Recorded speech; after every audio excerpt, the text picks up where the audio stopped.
Assalamu alaikum warahmatullahi wabarakatuh. Akkam jirtu nageenyi keenya bakka jirtan sin haga'u kun free show 24 ga namoonni haaraa yoo jiraattan akka subscribe gootanii nu hordoftan jechuudha.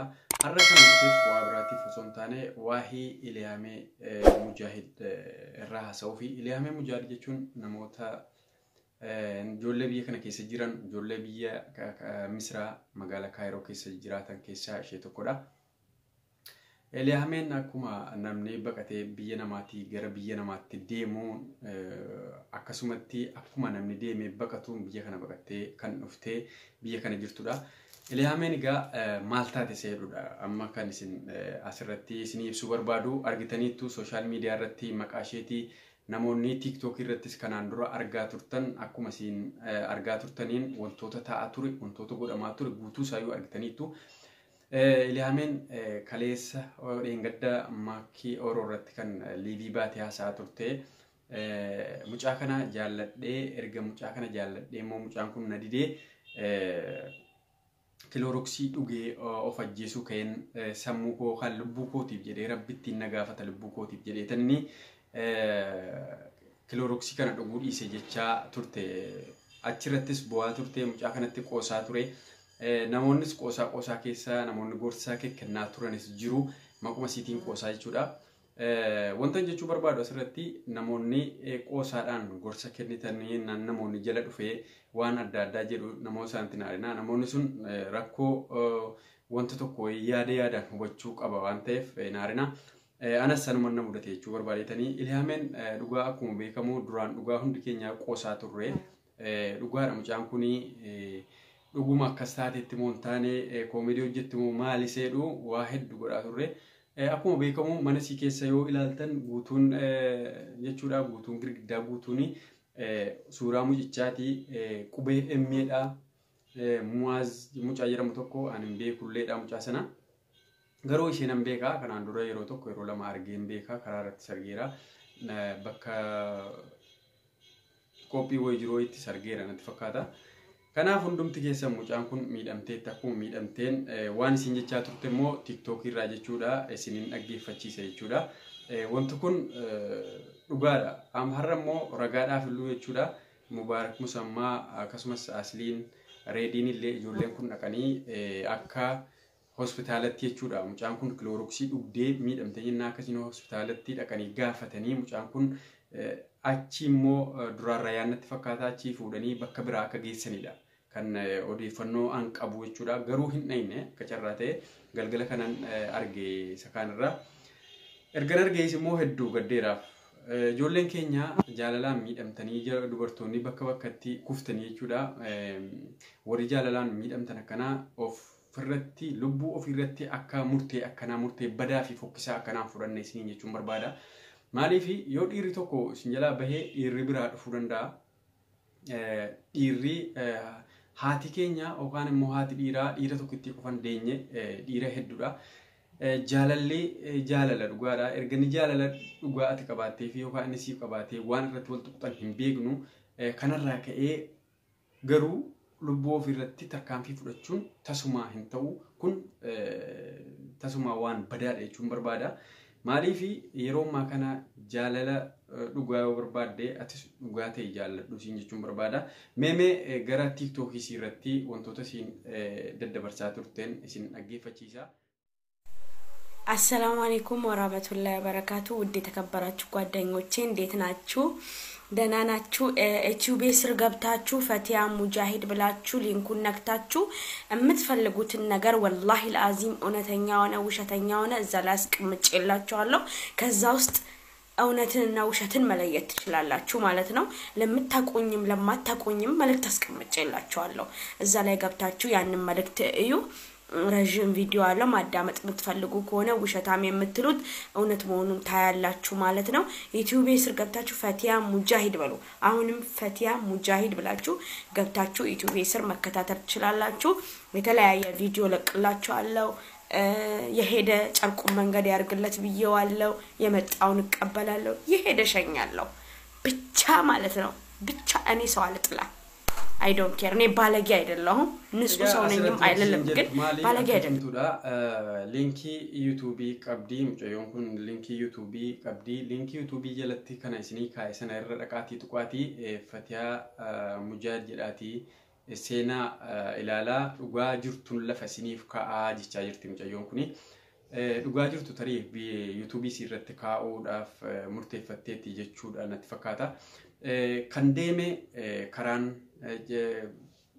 duudanda qotoo karaa sirrii karaa carqii haa ta'u jettee eebbisteetti kan dhufu garuu nan simadha isa dhufu nan simadha kun obsa ofii kennaa namoota jaalala keessatti yeroo kufan egaa wantoota jechoota jaalalaa guutuu danuu fayyadamu bakka kanatti mucayyoon kun akka jajjabina ofii kennaa turtedha kan isiin amma haasa'attu jajjabina ofii kennitee erga jajjabina ofii kennitee immoo achirratti kanan ammoo dabarsee dabalee karadhu akka nama jibbinedha jechuu barbaaddeete jechuudha. Mucayyoon kun akkasiin liinkii isii dhaqxanii tuqxanii dhugaa jirtu bartanuuf isin gaafachaa turte jechuudha. Wantan jechuu barbaadu kan biraa yoo jiraate maali? Ijoolleen dhiiraas dubartoota jechuudha. Dubartoonni akkuma beekamu mucayyoo kanatti dhugaa anillee akka kootti comedy hojjetaatti mucaan kun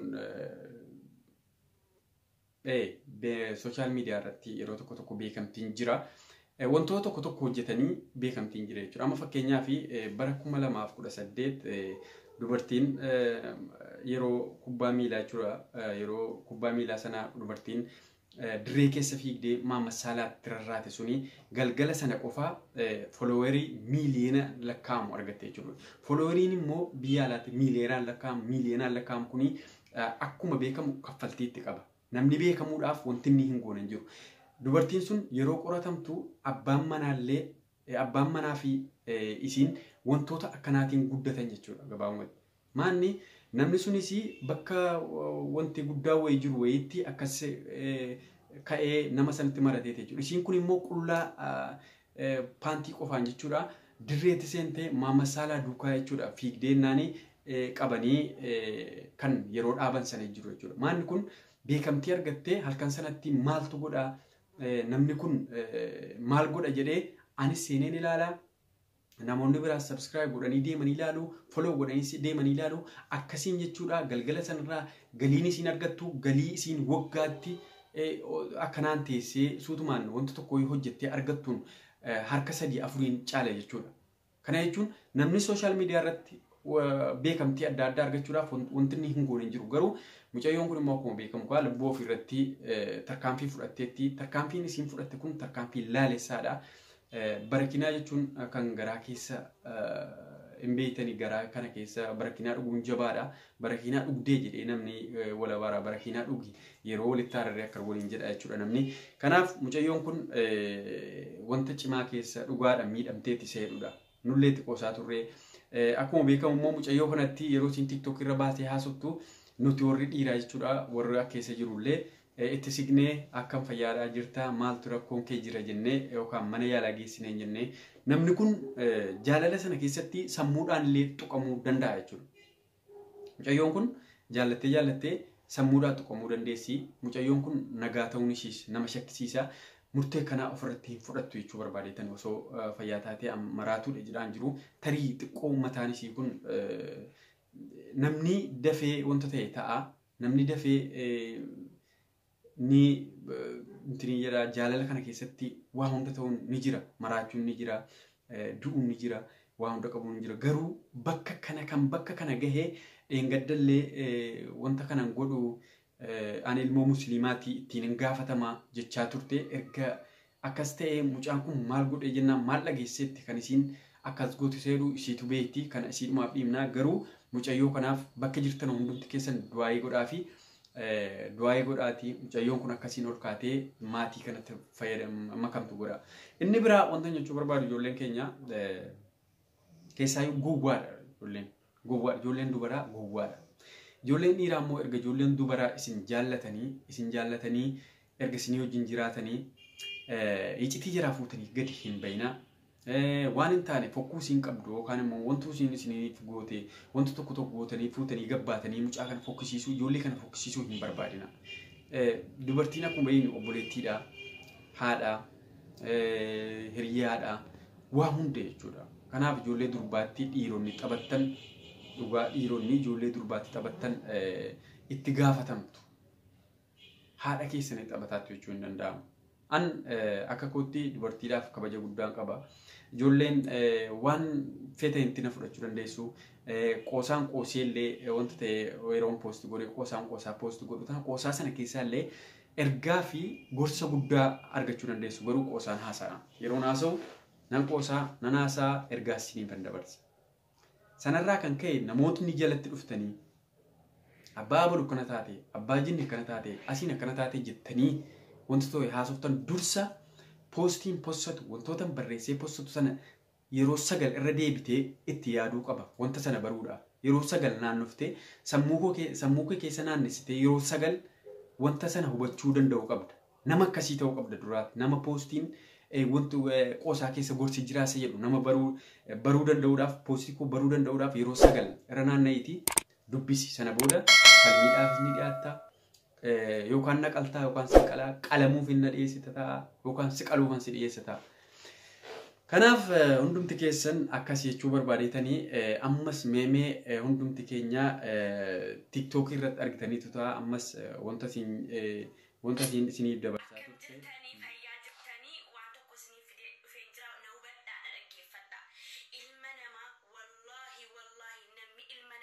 Kuno akkana jedhaati.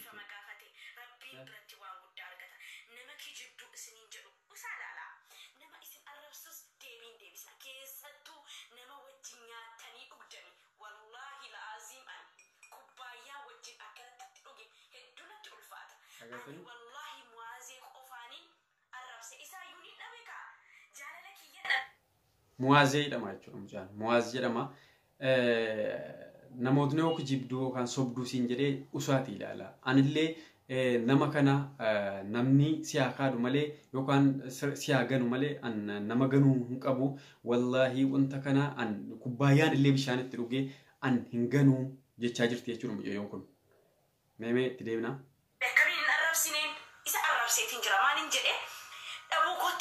Maaliifin dhabee jedhee kanaaf jennaan wallaahi ilma namaa miidheera jechuun danda'ama. Ilma namaa hin jibbina.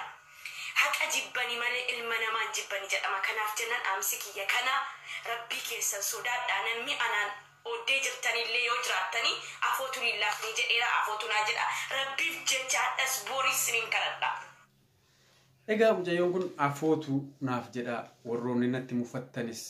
Atis jecha mucichaan illee haasaa jirti. Mucicha yoo jiraate mucichi yoo viidiyoo kana ilaalate akkuma beekamu YouTube'n namoota hedduu bira dhaqaa yookaan liinkii tuqee illee argachuu danda'a yookaan immoo yeroo namni biraa ilaalu bira qaqqabuu danda'a.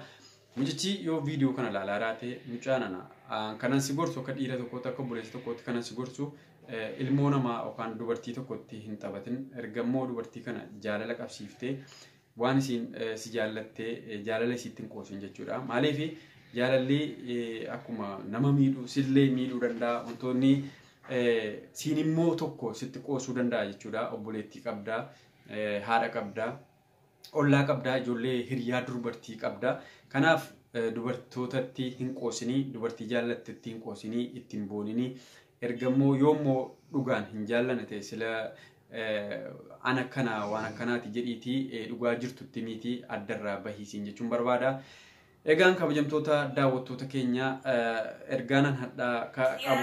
ergaanan qabu guyyaadhaa kana fakkaataa ergaa biraatiin yookaan immoo viidiyoo biraatiin hamma walitti deebinutti nagaa fayyaa naaf ta'an isiniin jedha. An kan isiniif kana dhiyeessee Free Show 24 Free Show 24 irraa namoonni haaraa taatan subscribe si jettu kana si jalaa kana tuqaatii maatii naaf ta'an isin jedha.